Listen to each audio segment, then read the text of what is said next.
Allez, salut à tous, c'est Matt, on se retrouve aujourd'hui. En ce 4 janvier, j'espère que vous allez bien, que les fêtes se sont bien passées, que la reprise également. On se retrouve donc pour notre 9 minutes crypto, on va parler de Bitcoin aujourd'hui, de ce fameux gros range, on va parler des alts rapidement, mais je vous sors une grosse vidéo demain sur les alts, une vidéo type top 10 sur les altcoins à ne pas rater pour 2022. Du coup, avec des gros setups, on s'intéressera vite fait au fondamental. Donc si jamais vous en avez en tête, n'hésitez pas à me le dire, je sais qu'il y en a qui sont assez maximalistes, qui sont quand même beaucoup plus orientés que nous sur le fondamental. Donc s'il y avait vraiment des gros trucs qui vous semblent très très pertinents, à la fois sur le plan fondamental que sur le plan technique, n'hésitez pas à m'en faire part aujourd'hui, je regarderai ça pour demain. Voilà.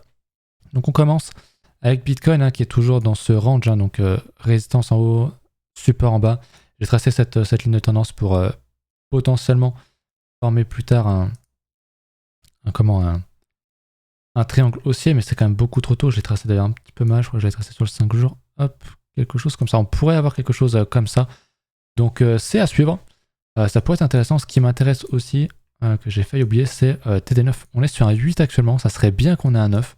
C'est pas obligatoire, mais ça donnerait potentiellement un très très gros signal. Donc voilà, affaire à suivre. Et pour l'instant, on a toujours un petit range autour des 50 et 45 000. Donc on avait fait un doji qu'on avait cassé en bas, qu'on a invalidé par la hausse, qu'on a réinvalidé ensuite.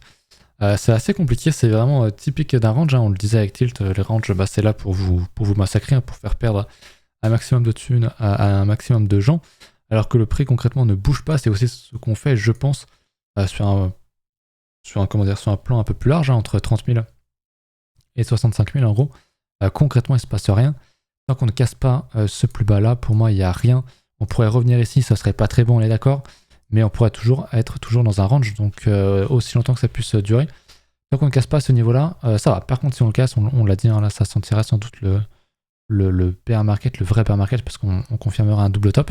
Mais pour l'instant, rien de tout ça. On peut faire encore énormément de choses. Il y a vraiment plein de facteurs, de possibilités différentes. On peut très bien faire ce fameux triangle que j'ai tracé ici. On peut rester dans ce range et le casser à la hausse ou à la baisse. On peut faire vraiment plein de trucs. Donc pour l'instant, on n'anticipe pas. Moi, je vois que le prix est entre deux grosses bornes, donc entre 30 et 60 000. Pour l'instant. On va checker en daily. En daily, c'est déjà un peu plus compliqué. On va voir aussi en H4. On a un gros support qui est retagué plusieurs fois. J'aime pas ça, même s'il y a une div qui s'amène. C'est quand même pas très bon. On a quand même bien retracé. On a retouché ce fameux niveau-là aussi. Donc on est sur une zone intéressante, mais qui pour moi a déjà fait bien le travail. On la reteste beaucoup trop de fois. Donc je suis pas trop fan. En H4, j'avais tracé ceci. Ah oui, comme ça. En H4, voilà. C'était peut-être ici que j'avais tracé un range.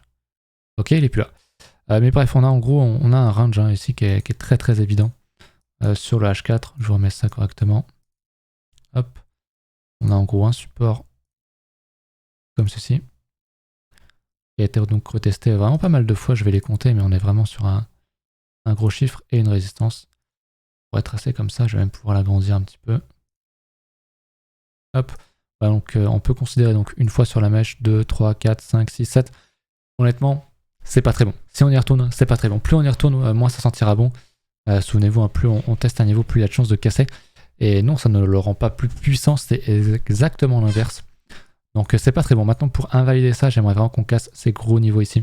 Si on casse ça, je dis pourquoi pas, pour aller chercher à minima le haut du range. Mais en attendant, rien.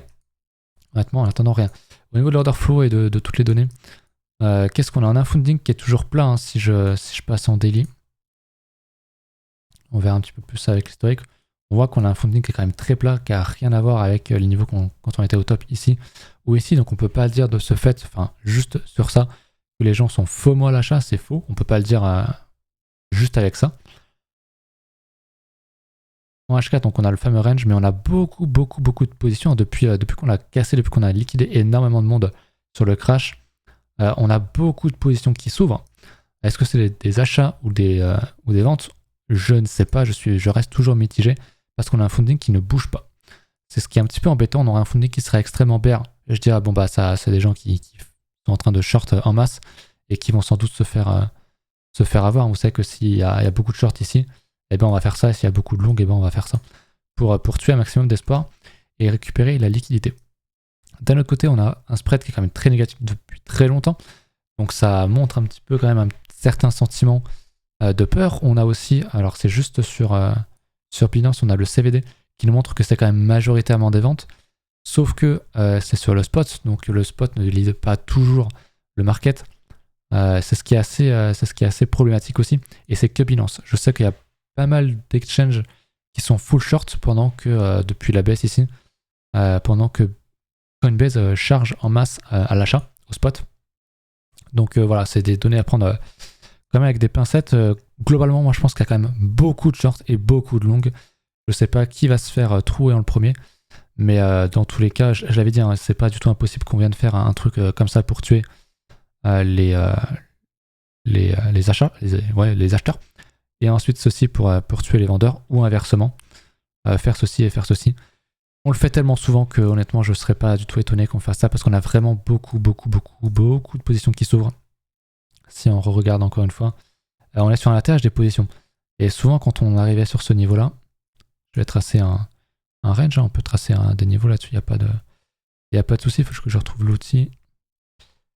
C'est ici. Bordel, je sais jamais où c'est, voilà. On a un gros niveau. Et à chaque fois qu'on atteigne ce niveau, gros niveau résistant, à chaque fois on a liquidé beaucoup de monde. Là on le passe, donc je ne serais pas étonné que on liquide à nouveau beaucoup. Donc je m'attends à du gros mouvement. Comme je l'avais dit sur Twitter et il n'y a pas très longtemps, c'était dimanche. Je ne sais pas dans quel sens, mais on est toujours dans le scénario de range. Je m'attends à du mouvement. De quel côté, je ne sais pas, mais je m'attends vraiment à beaucoup de mouvement. Donc voilà, n'hésitez pas à nous rejoindre sur Twitter si vous voulez rire un petit peu. Il n'y a pas de souci. Voilà, soyez en passant. On va retourner donc sur TradingView pour aller voir du coup tout ce qui va être altcoin. On va regarder en premier, comme à mon habitude, Ethereum. Alors pas en BTC, déjà en ETH, en USDT, pardon. Ethereum commence à se réveiller un petit peu, c'est bien. On va regarder en H4 plutôt. Elle commence à casser les structures, donc c'est cool. Mais moi, ce que je veux voir maintenant vraiment pour me dire, ok, Ethereum repasse en tendance haussière sur du plus court terme, c'est qu'on casse ce niveau-là. Qu'on casse ici, on voit qu'on a une belle résistance ici. Donc les 4000, j'aimerais vraiment que ça casse. Et puis là, je pourrais dire, ok, on y retourne. Mais voilà, Ethereum, on en a parlé pas mal hier, donc pensez à checker la vidéo, pas d'hier, de dimanche, donc pensez à aller checker ça. Voilà. En paire ETH, en paire BTC, pardon, je crois qu'il a bien rebounce, voilà, donc il a retesté son support. Donc il rebounce là, pareil pour moi, pour le revoir en tendance haussière, j'aimerais qu'il casse ce niveau-là. Et qu'il pose donc du coup un double bottom, hein, ça serait quand même très bullish s'il cassait ça. Voilà, donc c'est en attente, mais c'est quand même plutôt bien qu'ils réagissent pour l'instant sur ces niveaux. Au niveau de la dominance, on creuse, on va bientôt toucher mon alerte. Donc voilà, on est en train de casser ce niveau-là. Ce gros niveau qui tient depuis mai en fait, depuis mai dernier. Donc c'est bien, ça montre que les alts sont quand même très bullish, que la liquidité se déplace vraiment de Bitcoin aux altcoins. On va le voir du coup, donc ça c'est la dominance, mais on peut le voir sur ce graphique-là. Il y a donc la dominance inversée, hein, c'est tout simplement le total 2 divisé par Bitcoin. Voilà, c'est ce fameux niveau qui est là depuis 2018. Je sais que sur la dominance, les gens ont du mal à se projeter, mais c'est la même charte inversée. Et ça parle beaucoup plus. En fait, on a une tendance qui est extrêmement haussière. On a une grosse structure ici, avec voilà, une structure sur résistance qui est en train de casser par le haut. Ça, c'est extrêmement bullish de voir une compression sur résistance, comme ça pourrait être sur support. C'est extrêmement bullish dans ce cas-là parce que c'est quand même très bullish. On pourrait facilement casser. Donc j'ai pas mis d'objectif, je crois. J'avais mis mon extension d'ici à ici. Je pense qu'on peut facilement aller chercher le 1,6 d'extension sur un niveau comme ça si on a vraiment un gros cycle, une grosse euphorie sur toutes les alts. Après pour moi voilà, gros TP ça va être, vous le savez, hein, les premiers TP pardon, ça va être, vous le savez, ça va être dans cette zone là. Ensuite on a donc le 1,118 avec le 2,118 d'une plus petite extension. Donc voilà, mes niveaux, ça paraît énorme, mais on peut tout à fait le faire. Je veux dire, on a une montée extrêmement violente ici. Mais pour moi, voilà, ici, il y aura forcément du TP, donc affaire à suivre, mais j'aime beaucoup ce que nous fait le marché sur les alts. Voilà, c'est à peu près tout pour aujourd'hui, je vous laisse là-dessus.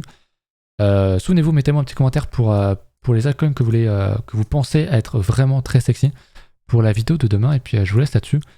Pensez à mettre un petit pouce bleu, un petit commentaire, et puis voilà, à la prochaine, salut!